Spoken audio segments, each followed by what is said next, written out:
So welcome you all. अब देखिए हमने इसमें पहला पॉइंट ये कवर कर लिया है। नहीं देखा तो आप देख लेना। सेकंड वाला पूरा हो गया है। थर्ड वाले को इस वीडियो में देखेंगे। क्रोनोलॉजी में आपको देखना है। आई होप आपको समझ में आ रहा होगा। ठीक है, इसको स्टार्ट करने से पहले मैं आपको कार्ल मार्क्स का कुछ बताता हूँ। ठीक है, कार्ल मार्क्स इन्होंने पता है क्या बोला था हिंदी में? चलिए हिंदी में बताता हूँ, इंग्लिश छोड़िए। वाद, प्रतिवाद और थर्ड था संवाद। हिस्ट्री को पढ़ना ही आपको लगभग ऐसे चाहिए, आपको समझ में आएगा। अब देखिए ये एक लाइन है। इंग्लिश में अगर आपको बताऊं तो थीसिस, एंटीथीसिस और सिंथेसिस। ठीक, अब देखिए 1700 के आसपास की बात हम करते हैं। इससे पहले इंडिया में लगभग ये चीज़ चल रही थी। मतलब हम सिंथेसिस की अगर ये लाइन है या फिर बैलेंस बोल लीजिए सिंथेसिस को, तो इंडिया बस बैलेंस की तरफ था। हमारे यहाँ आपसी टसल थे, फ्रेगमेंटेड पॉलिटी थी, लेकिन कुछ ऐसा इशू नहीं था मेजर स्ट्रगल का। ठीक है, हुआ क्या, ब्रिटिश आए। तो ब्रिटिश अब क्या करेंगे, देखिए ब्रिटिश आए तो इन्होंने वाद स्टार्ट किया। ये वाद मतलब आप किसी भी चीज़ को पॉजिटिव ले लीजिए, नेगेटिव ले लीजिए। सपोज इन्होंने कुछ नेगेटिव स्टार्ट किया, ये आगे बढ़ी बात, तो इसका रिएक्शन तो आएगा कि जितना आपने हमें ऊपर उठाया है उतना ही हम आपको नीचे भी गिराएंगे। तो ये था फेज इंडिया के एंटीथीसिस का, प्रतिवाद का। मतलब इंडिया का जवाब, ये प्रतिवाद था। अभी आपको समझ में नहीं आ रहा होगा लेकिन आ जाएगा। ठीक है, तो ये वाद कब तक चला? अभी गोल गोल घूम रही होंगी बातें, अभी बनेगी आपके दिमाग में एक इमेज। ठीक है, ये देखिए 1700 से लेके 1857 अगर मैं लिख दूंगा तो आपको कुछ क्लैरिटी आ जाएगी। ठीक है, कि ब्रिटिश ने जितने अत्याचार करने थे वो इन्होंने कर लिए। इसके बाद शुरू हुआ था ये इंडिया का टाइम। इंडिया ने अपने रिस्पॉन्स देने स्टार्ट किए। जितने ये ऊपर उठे थे इतना इंडिया ने इनको नीचे गिराया, इतना इनको अच्छे से रिस्पॉन्स दिया। तो अब देखिए कोई यहाँ पहुँचाने के बाद कोई चीज़ें यहाँ थोड़ी रहेगी, फिर से चीज़ें ऊपर की तरफ जाएंगी और सिंथेसिस पे आके रुकेंगी कहीं ना कहीं।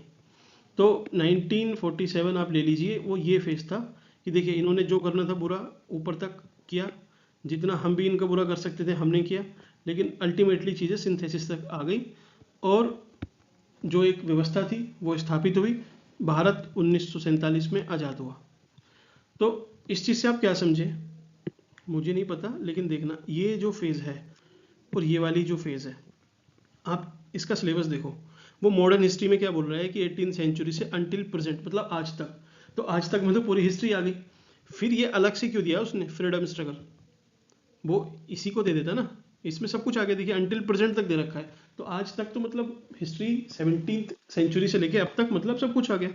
तो इसने स्पेसिफिकली दिया है कि ये तो जो ब्रिटिश ने किया वो, ये वो तो वो वाला पार्ट है, और ये वो इंडिया का रिस्पॉन्स है। यही है फ्रीडम स्ट्रगल, कि इंडिया ने अपना रिस्पॉन्स कैसे दिया। तो आपने इसको ऐसे ही याद करना है। अब मैं इसको रेज करता हूँ। चलिए आते हैं अपने टॉपिक पे। समझ में आए तो ठीक है, नहीं तो छोड़ो, कुछ ज़्यादा ऐसा है नहीं। बस सिंपल सी बात है कि ये क्यों है उसको मैं आपको समझाना चाह रहा था, कुछ लोग समझ गए होंगे। ठीक है, अब फ्रीडम स्ट्रगल, इसके वेरियस स्टेजेस, इंपॉर्टेंट कंट्रीब्यूटर या contribution from different parts of country. तो पार्ट्स ऑफ कंट्री पूछा है ना। पहली चीज़ आपको अगर ये एक्चुअल में मैं आपको समराइज करूं तो क्या है, 3 पॉइंट है। पहला पॉइंट है कल्मिनेशन।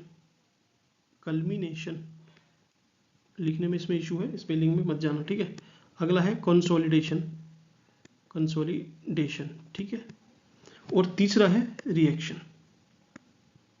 इंडिया ने क्या काम किया, जो 1857 तक था वो ब्रिटिश का पूरा डोमिनेंस था, लेकिन इसके बाद क्या शुरू किया कि इंडिया में देखिए फ्रेगमेंटेड था सब चीज़, कि ट्राइबल के रिस्पॉन्स अलग अलग थे, इंडियन के अपने रिस्पॉन्स अलग अलग थे। हर नॉर्थ साउथ ईस्ट वेस्ट सबसे रिस्पॉन्स तो कर रहा था इंडिया, लेकिन बहुत फ्रेगमेंटेड था।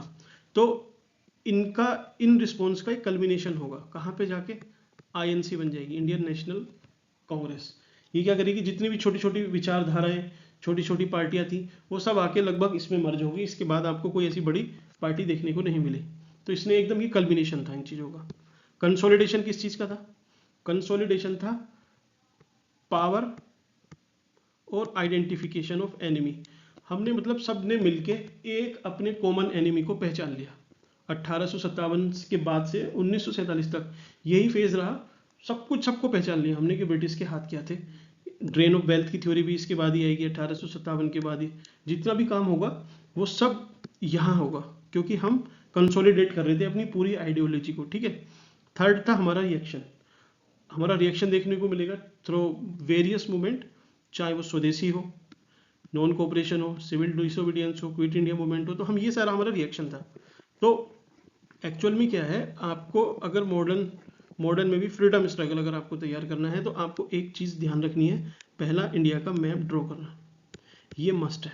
फटाफट इसको ड्रॉ करना सीख लो, ठीक है। उससे आपको बहुत एडवांटेज मिलेगा, आपके शब्द भी बचेंगे, कंटेंट नहीं आता तो भी आप एग्जामिनर को इम्प्रेस कर लोगे। कैसे?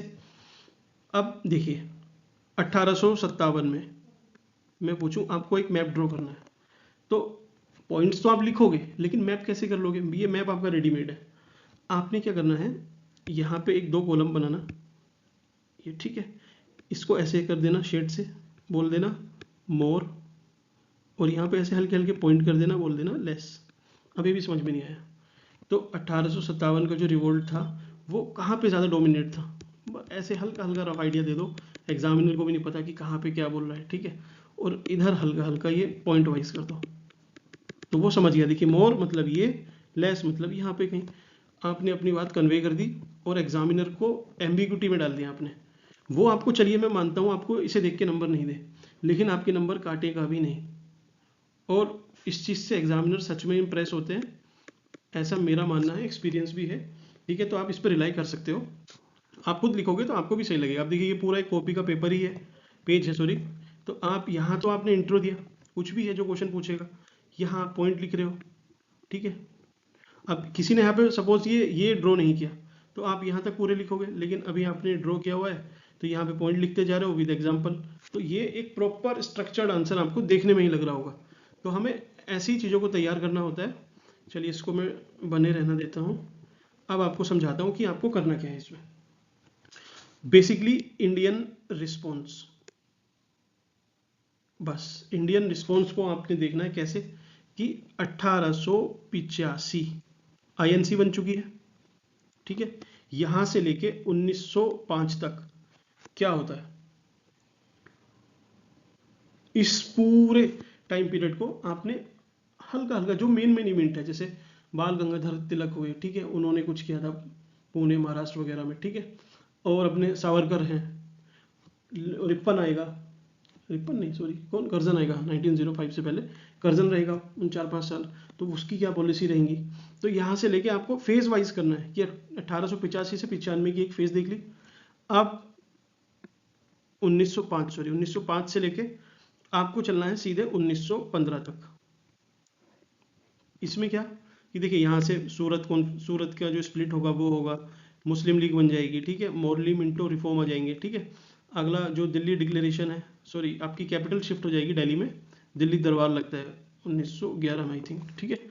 अगला होम रूल बन जाएगी, लगभग 15 तो नहीं 16 में बनती है, लेकिन फिर भी ये एक मोटा मोटा आपको डेवलपमेंट समझना है, ये आपको काम आएगा। कैसे आएगा वो भी मैं आपको बताऊंगा, ठीक है। अगला 1915 से लेके बस आपको 1920 तक की इवेंट देखनी है। कैसे कि जैसे होम रूल लीग मैंने आपसे बोला, छोटे छोटे गांधी जी के, जो गांधी जी हैं अपने, उनका अराइवल हो जाता है, उनके कुछ इनिशिएटिव रहेंगे, कुछ मूवमेंट रहेंगे छोटे छोटे, ऐसे याद रख लेना, CAKE, केक। C से चंपारण, A से अहमदाबाद, K से खेड़ा। ये क्रोनोलॉजी में है, तीनों याद हो जाएंगे, कोई दिक्कत नहीं, ठीक है, इसको छोड़ देना। तो ये सब आपने गांधी जी का अराइवल तक देखना है। उसके बाद शुरू होती है आपकी डेकेड।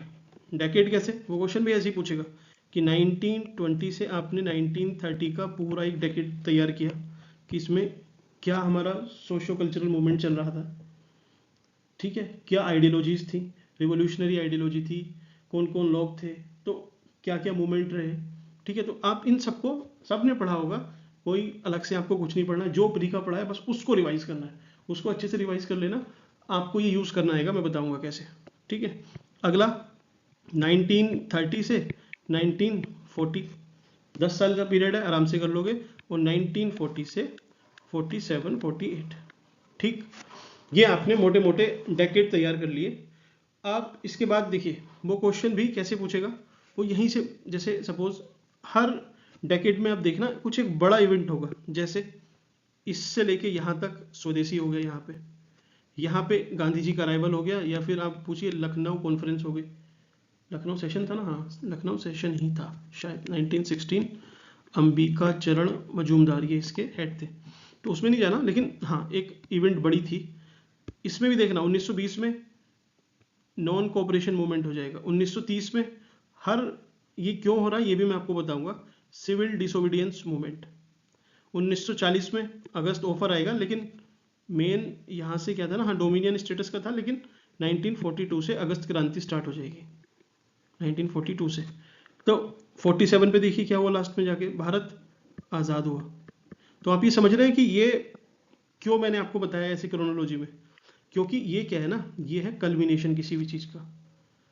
1885 से लेके जो भी इंडियन नेशनल कॉन्फ्रेंस ने इनिशिएटिव लिए, मेनली मॉडरेट जो लोग थे उनके इनिशिएटिव थे, वो करते करते करते करते यहाँ तक कल्मिनेट हो गए, और स्वदेशी में उन्होंने अपना परचम लहराया, जैसे भी सही या गलत। ठीक है, अगला 1905 से लेके जो जो इवेंट हुई स्टार्ट, मॉडलिमिंटो हुए, आपका ये मुस्लिम लीग का गठन हुआ, ठीक है, सूरत स्प्लिट हुई, और दिल्ली दरबार हुआ, तो इन सब का कल्मिनेशन 1915-16 में जाके हो जाएगा। कैसे कि भाई लखनऊ सेशन हो गया तो उसने मुस्लिम लीग की भी डिमांड एकदम सेटिस्फाई कर दी ऑलमोस्ट, ठीक है। सूरत स्प्लिट हुआ था, उसको भी मैनेज कर लिया, दिल्ली दरबार को भी क्रिटिसाइज कर दिया, ठीक है।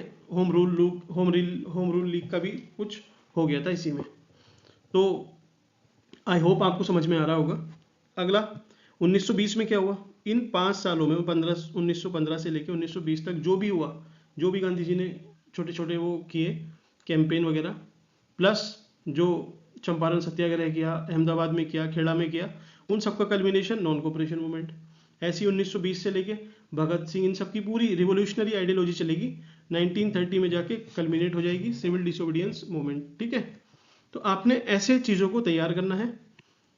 वो पूछता भी ऐसे ही है, कैसे, वो पूछेगा कि suppose, one second,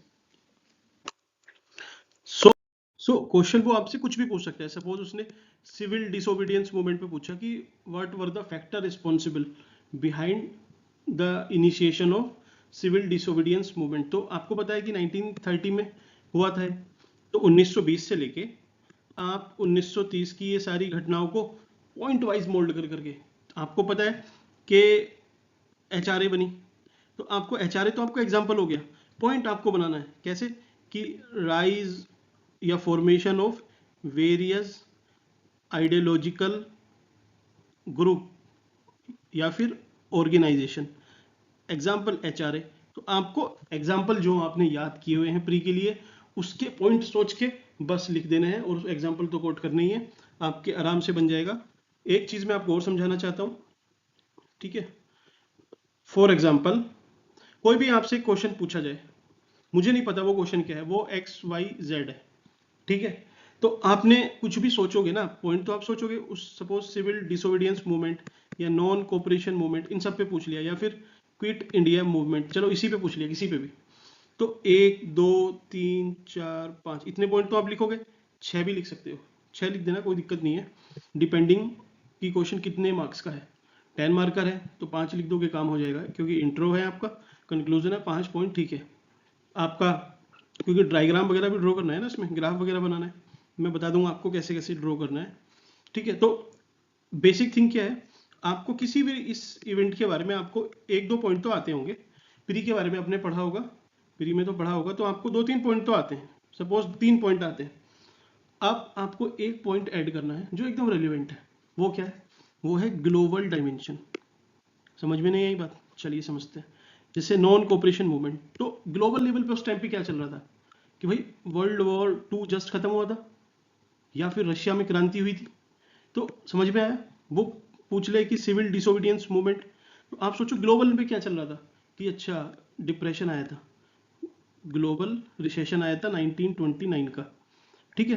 quit India movement के टाइम पे क्या, भाई वर्ल्ड वॉर 2 स्टार्ट हो गई थी। तो ये सब ना एक आपको मैंने एक्स्ट्रा डायमेंशन दी सोचने के लिए। आप जो भी लिखो CDM में, इसमें किसी भी में भी आपको एक ग्लोबल डायमेंशन ऐड जरूर करनी है। जैसे 1905 में स्वदेशी हुआ, तो रूसो जापान वॉर हुआ था शायद, ठीक है, ये भी इस टाइम पीरियड पे था। तो आपको ग्लोबली सोचना है। मैं आपसे वॉर नहीं बोल रहा हूँ, कुछ भी आपको एग्जांपल आप याद करके लिख सकते हैं। आपने वर्ल्ड हिस्ट्री पढ़ी हो तो, हम देखेंगे वर्ल्ड हिस्ट्री को भी वैसे नेक्स्ट वीडियोस में। तो एक तो आपको ये मेरे लिए एटलीस्ट इसको जरूर ऐड कर देना। आपका आधा नंबर पक्का बढ़ने वाला है यहाँ से, क्योंकि ये डायमेंशन जनरली इग्नोर हो जाती है।